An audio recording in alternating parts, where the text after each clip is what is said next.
It's the end of the day with Ray. Hello, my friends. You know, for a long time I've been saying this. A company becomes obsolete when it focuses on delivering the past to the future as opposed to delivering the future to the present. When I think about Brother, I think about an organization that's delivering the future to the present. I think about an organization that is perfectly positioned to completely disrupt the A3 status quo marketplace of the print industry. When I think about business print, and all those printers around the world that are in businesses, those oversold and overspec'd A3 machines, sitting in offices all across the world. And then I think about Brother. And when I look at Brother's revenue in their printing solutions group, and I compare that revenue to folks like Konica Minolta, and you compare the revenue at Konica Minolta of the machines that are in businesses, those oversold and overspec'd A3s. Folks, I got to tell you something. Brother is delivering the future of our industry today. And the only thing Brother has to do is deliver more of that future. So without any further ado, let's jump on the board. I'll share what I put together.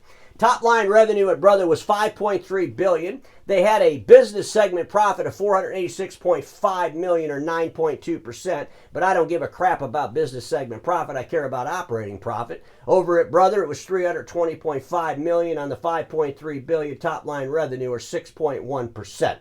But let's look at that printing group that gets me so excited.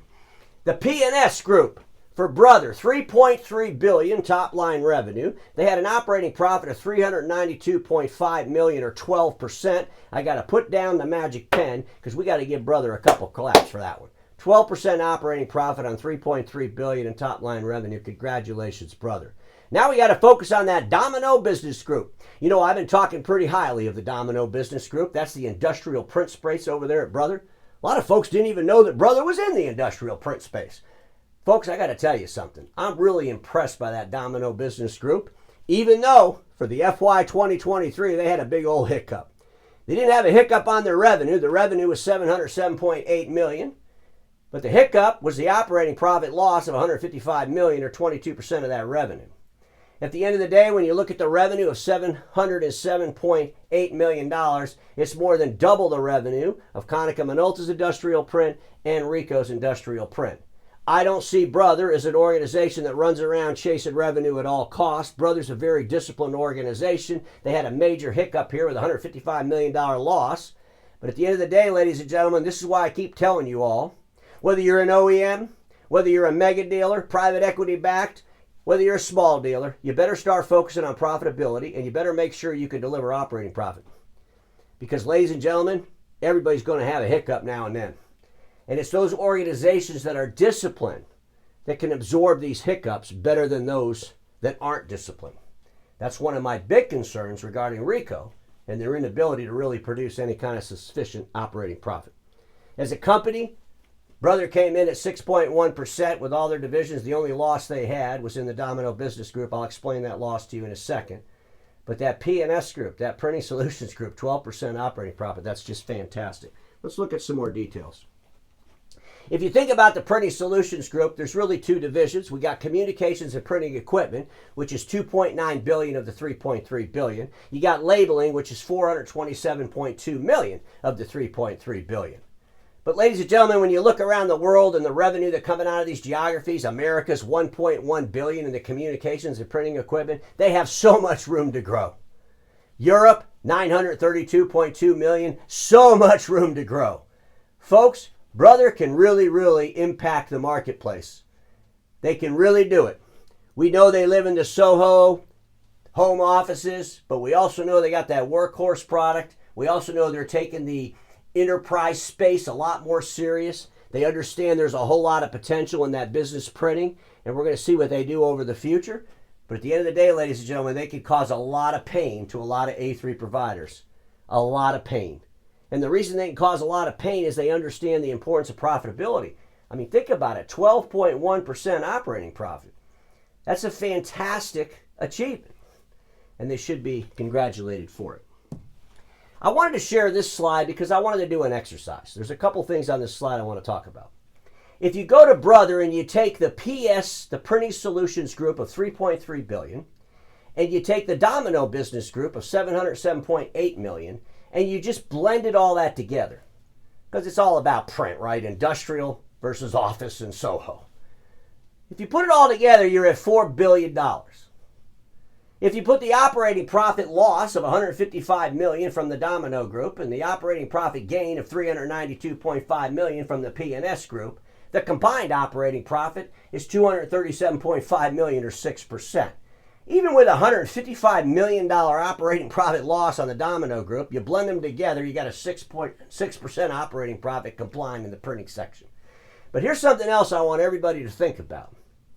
Because, ladies and gentlemen, Brother is not that far away from the OEMs that you call home in revenue when you think about business printing, whether it's in the Soho market or whether it's in the enterprise office. When you think about the revenue, and I want to focus on Konica Minolta here as an example. So Konica Minolta's digital workplace business unit did $3.9 billion in top-line revenue for the FY2023, same period of time as Brother.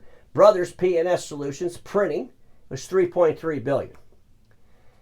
Folks, if you take out the IT services and all the stuff that's in that digital workplace business unit over at Konica, Konica Minolta and Brother are delivering the same revenue based on businesses printing. Konica Minolta obviously is more in the A3 market, right? They're in the enterprise space, those oversold, overspec machines. Brother's in the Soho space, but guess what? Those overspec'd and oversold A3 machines are moving to the smaller machines. What does Konica Minolta have to do? What does Ricoh have to do? What do all these players have to do that have made a living overspec'ing and overselling A3 equipment when the world's changing to A4? They got to get in a position to sell more A4. Brother's already there. Brother's delivering the future to the present. All his brother has to do is go grab more A3s. But you can clearly see that if you think about where this industry's going, Brother's already there. When you think about the revenue that Brother's collecting, $3.3 billion to Konica Minolta's $3.9 billion, you pull out the non-print related products in that workplace, digital workplace business unit, it's about the same. So folks, these OEMs aren't bigger than Brother. They're just doing things with end users that at the end of the day are going to change. And the way they're going to change, well, they're going to change toward the Brother business model. They're in a perfect position. And I hope I explained that well, because I think our industry really needs to pay attention to that. As for the operating and impairment loss on part of goodwill recorded due to the negative impact of ongoing appreciation of the British pound. And that was that hiccup they had, that $155 million loss in that Domino business group. But ladies and gentlemen, I got to tell you something. It's never been more important than to focus on profitability. And it's never been more important to focus on where the customers are going. And those of you that believe that you can drag these outdated business processes to the future, and you could continue to overspec and oversell A3 equipment, you could continue to try to put people on 5-year leases and prematurely upgrade them, load them up with a bunch of front-loaded service contracts on maintenance of copy machines. I'm telling you right now, ladies and gentlemen, those days are quickly ending.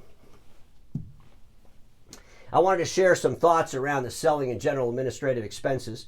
At Brother, general and selling administrative expenses are 34% of their total revenue.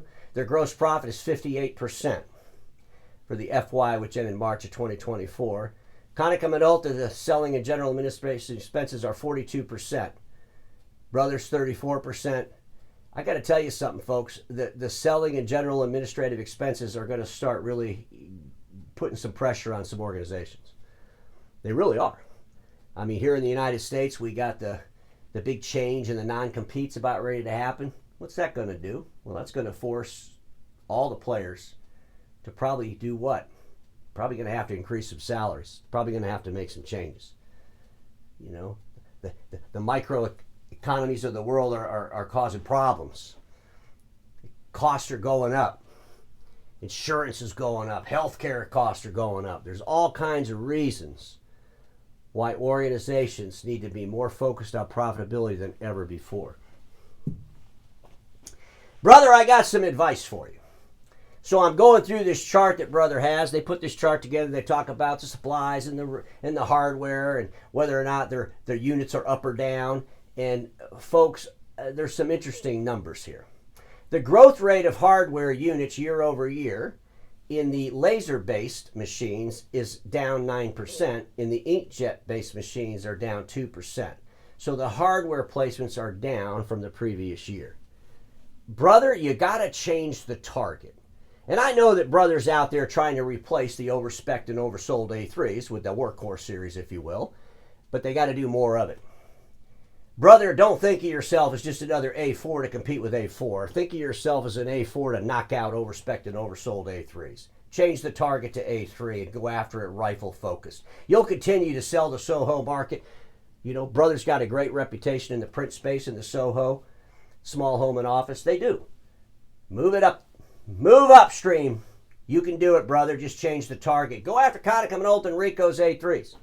And I say Konica Minolta and Ricoh's A3s because they are the worst, in my opinion, profit performers. They're going to have the most pressure, Konica Minolta and Ricoh. And as Konica Minolta and Ricoh are trying to figure out what they're going to do at IT services and all this other stuff they're doing, brother, seize the opportunity. Seize the opportunity. And you could grow that hardware unit big time. Lexmark. Folks, Lexmark just completely amazes me, you know, and I did an episode on this when they kicked off this A3 line. I don't know what the hell Lexmark's doing. Lexmark's, they're trying to drag the past to the future. I mean, you know, what were they? At one time, they were the A4. They're going to go out there and disrupt the marketplace with A4. Oh, no, we got to bring A3 in because we got to distract the whole world from the fact that our owners, 9-Star, a PRC, that got banned over the Uyghur Forced Labor Prevention Act. So let's distract the whole entire world about our owners, come out with some A3 machines, which I believe are probably the Pantom machines, and Pantom's actually banned by the Department of Homeland Security here in America. Ladies and gentlemen, what in the hell? It's time to rip up those Lexmark contracts. I wrote about this. I've done many videos about it. But, brother, you got a great opportunity. You got to get with those Lexmark dealers, and you just got to give them the better way.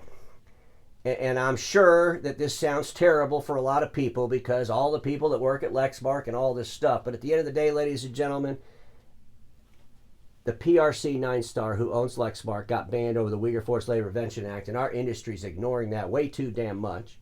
It's been a year coming up. And, brother, you need to get out in the marketplace here in Americas.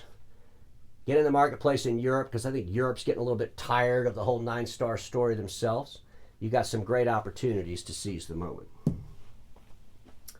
Take that workhorse to the A3 fields and plow them under. I thought I would just throw this visual in there. But there's that workhorse, that brother workhorse, plowing under those overspec'd and oversold A3 machines. And ladies and gentlemen, here's what happens. Soon after, your brother machines will grow throughout the office landscape. Brother, you got some great opportunities out there. You really got to go seize those opportunities. Because, brother, where you are in the marketplace is where the marketplace for everybody else is where they're going to go. You're already here. You're delivering the future to the present. You should be proud of your numbers. Clean up that Domino business group. And at the end of the day, everybody watching me knows this. Status quo is the killer of all that'll be invented. Don't get stuck in status quo, and I'll see you all on Monday.